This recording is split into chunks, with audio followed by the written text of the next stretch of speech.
चाहूंगी दादी मोहिंदर कौर। जब 80 साल की हमारी दादी मोहिंदर कौर गांव में किसानों का झंडा लेकर निकलती है तो सारा गांव बोलता है जिंदाबाद जिंदाबाद। इनकी उम्र पे ना जाए, इनका जज्बा, इनका जुनून किसी भी युवा को पीछे छोड़ सकता है। पिछले 100 दिनों से चल रहे कृषि आंदोलन में दादी जी जब भटिंडा में अपने गांव में झंडा लिए निकली तो सारे देश ने उन्हें सोशल मीडिया पर देख सलाम किया। ऐसे में एक्ट्रेस कंगना रनौत ने सुर्खियां बटोरने के लिए दादी पर एक भद्दा ट्वीट किया। दादी आज भी खेत में काम करती है और आज भी जब किसी किसानों की बात होती है तो दादी जी उससे आगे आकर हिस्सा लेती है। दादी मोहिंदर कौर को आज हम अपने मंच से सम्मानित कर रहे हैं। दादी मोहिंदर कौर।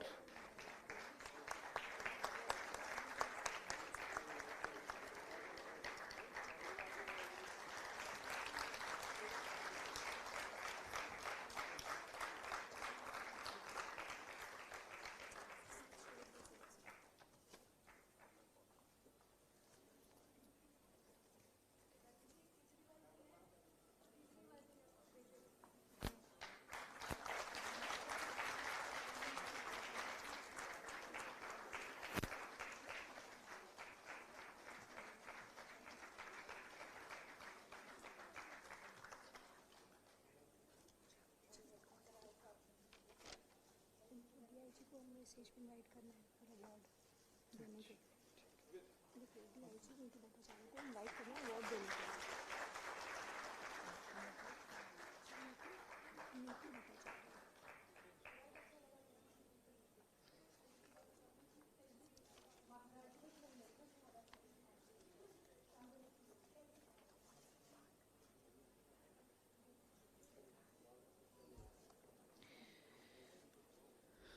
चिड़ियों में से दिल्ली महिला आयोग ने पिछले 5 सालों में काफ़ी काम करने की कोशिश करी है।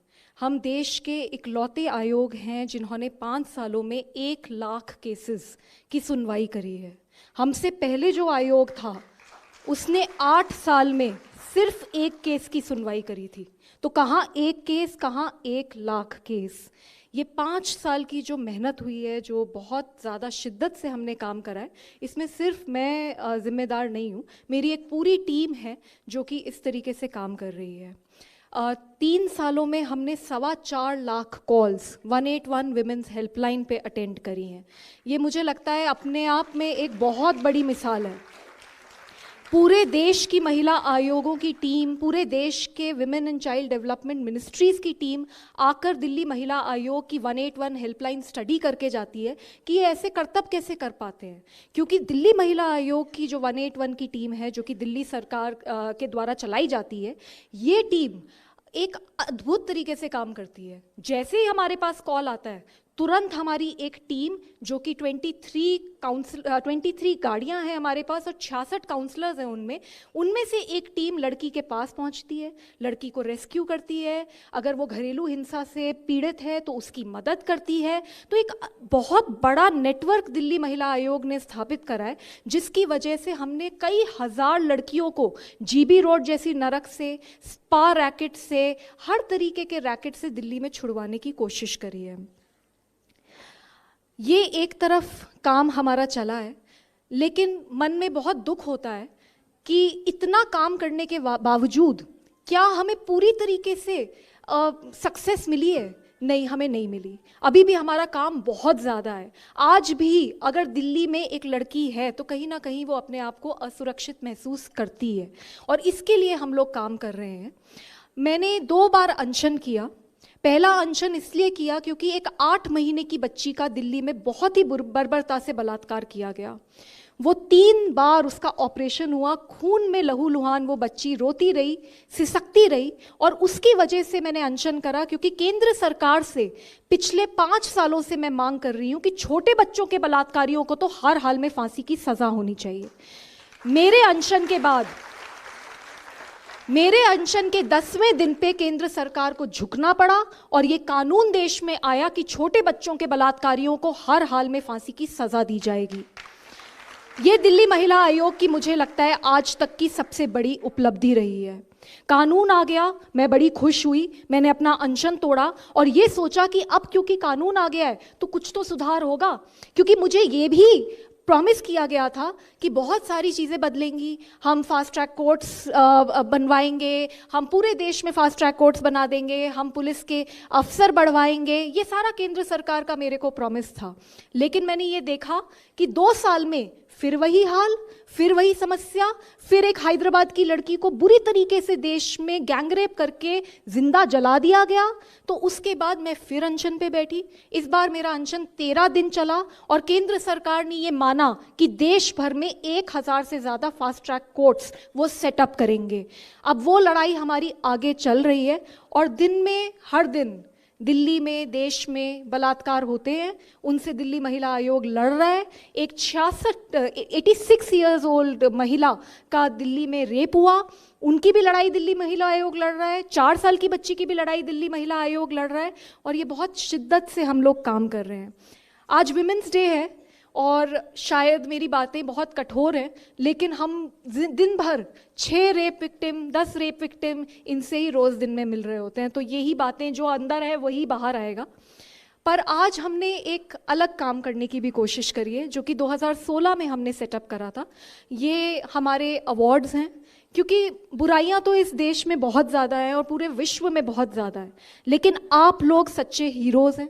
आप लोगों से हम सबको प्रेरणा मिलती है। अगर एक अनु और पिंकी है, एक बिल्किस है, एक पूजा बिश्नोई है और एक दादी मोहिंदर कौर हैं और एक दादी शांतु बालू पवार हैं, और ऐसी जितनी महिलाएं जो यहाँ बैठी हैं और इतने पुरुष जिन्होंने महिलाओं के लिए काम करा, ये लोग सच्चे हीरो हैं और इनको मेरा दिल से, सच्चे दिल से सलाम।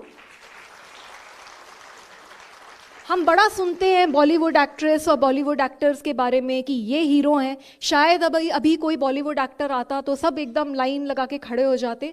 मैं नहीं मानती कि सिर्फ बॉलीवुड एक्टर बनना या बॉलीवुड एक्ट्रेस बनना आपको हीरो का दर्जा देता है। अगर इस देश के सच्चे हीरो को जानना है तो इस समारोह में बैठे एक एक शख्स मुझे लगता है कि एक इस देश का सच्चा हीरो है।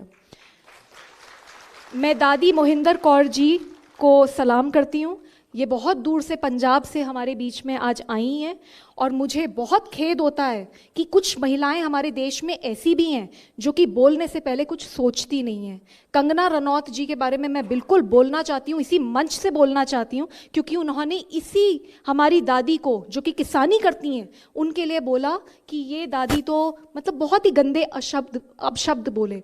तो मैं उनको चैलेंज करना चाहती हूँ कि एक दिन किसानी करके दिखाओ, एक दिन ज़मीन के अंदर बैठकर खून पसीने से एक क्रॉप को सींच कर दिखाओ। तो मैं दादी जी का बहुत सत्कार करती हूँ और साथ में जितने भी लोग आप हैं सब लोगों का मेरी तरफ से बहुत बहुत सत्कार। मैं मुख्यमंत्री जी, माननीय मुख्यमंत्री जी को बहुत ज़्यादा मेरा अभिनंदन है। मैं आप लोगों को बताना चाहती हूँ कि दिल्ली महिला आयोग कैसे काम कर पा रहा है। आज सुबह से हम देख रहे हैं कि दिल्ली महिला आयोग ने बड़े काम करे, मैंने भी आपको बताया बड़े काम करें। वो इसलिए हम काम कर पा रहे हैं क्योंकि जो हमारी सरकार, दिल्ली सरकार बैठी है, ये एक ईमानदार सरकार है। अरविंद केजरीवाल जी मेरी जगह किसी और पॉलिटिशियन को भी लगा सकते थे, मेरी जगह किसी और किसी को भी लगा सकते थे, जैसे कि पूरे देश में महिला आयोगों में नियुक्तियां होती हैं, लेकिन उन्होंने एक एक्टिविस्ट लगाई दिल्ली महिला आयोग पर और उन्होंने मुझे ये बोला कि बिल्कुल किसी भी से डरे बिना, किसी समस्या, हर समस्या से जूझकर ऐसे काम करना कि महिलाओं की सच में कुछ फ़ायदा हो सके, तब लगेगा कि हाँ दिल्ली महिला आयोग में कुछ काम हुआ और हमारी सरकार ने कुछ काम किया। तो मैं उनका बहुत शुक्रिया करती हूँ कि उन्होंने मुझे इतनी बड़ी एक मंच दिया, इतनी बड़ी एक अपॉर्चुनिटी दी। और पूरे 5 साल का ये रिकॉर्ड है कि जब जब दिल्ली महिला आयोग ने अरविंद केजरीवाल जी को पुकारा है वो हमेशा हमारे साथ रहे हैं। आपको बता के बहुत खुशी होती है, जो देश का राष्ट्रीय महिला आयोग है ना, उसका बजट भी हमारे बजट से आधा है। और जब हमने शुरू करा था तब ये बजट हुआ करता था 3 करोड़, आज बढ़ाकर दिल्ली सरकार ने हमारा बजट करा है 40 करोड़, तब जाके दिल्ली महिला आयोग काम कर पा रहा है। और ये अवार्ड्स के लिए भी उन्होंने स्पेशली मुझसे रिक्वेस्ट किया था कि एक एक जो अवार्डी हैं वो देश भर की, दिल्ली की ऐसी महिलाएं होनी चाहिए, ऐसे पुरुष होने चाहिए जिनकी कहानी सुनकर एक प्राइड की फीलिंग हो, एक बहुत अच्छी फीलिंग हो। तो मुझे लगता है कि हमने अपना काम काफ़ी अच्छे से करा है। मैं अरविंद केजरीवाल जी को एक बार और शुक्रिया करना चाहती हूँ, क्योंकि जो उन्होंने दिल्ली में बसेस फ्री कर दी हैं, मुझे लगता है कि वो तो बहुत बड़ी जीत है और कहीं ना कहीं हर महिला को उसका फ़ायदा मिला है। उसके लिए मैं उनको सलाम करती हूँ दिल से। सीसीटीवी कैमरास जो दिल्ली में अलग अलग जगहों पे लगाए जा रहे हैं, मैं आपको बताना चाहूँगी कि अभी एक 8 साल की लड़की का दिल्ली में बलात्कार हुआ था। उस लड़की को बहुत बुरी तरीके से उसको रेप करा गया, उसके टुकड़े करके उत्तर प्रदेश में फेंक दिए गए। इस लड़की के जो कातिल हैं वो सिर्फ इसलिए पकड़े गए क्योंकि सीसीटीवी फुटेज में वो पहचान में आ गए। तो ऐसी एक कहानी नहीं है, ऐसी दिन में जो दिल्ली महिला आयोग हज़ारों कहानियां डील करता है, उनमें सीसीटीवी फुटेज, सीसीटीवी कैमरे की फ़ायदे सामने निकल कर आ रहे हैं। बसों में मार्शल अब दिल्ली में लगे हैं। ये बहुत बड़े अचीवमेंट्स हैं, ये छोटी बातें नहीं है। किसी भी सरकार के लिए इतना बड़ा काम करना बहुत बड़ी बात है। आगे लंबी लड़ाई है।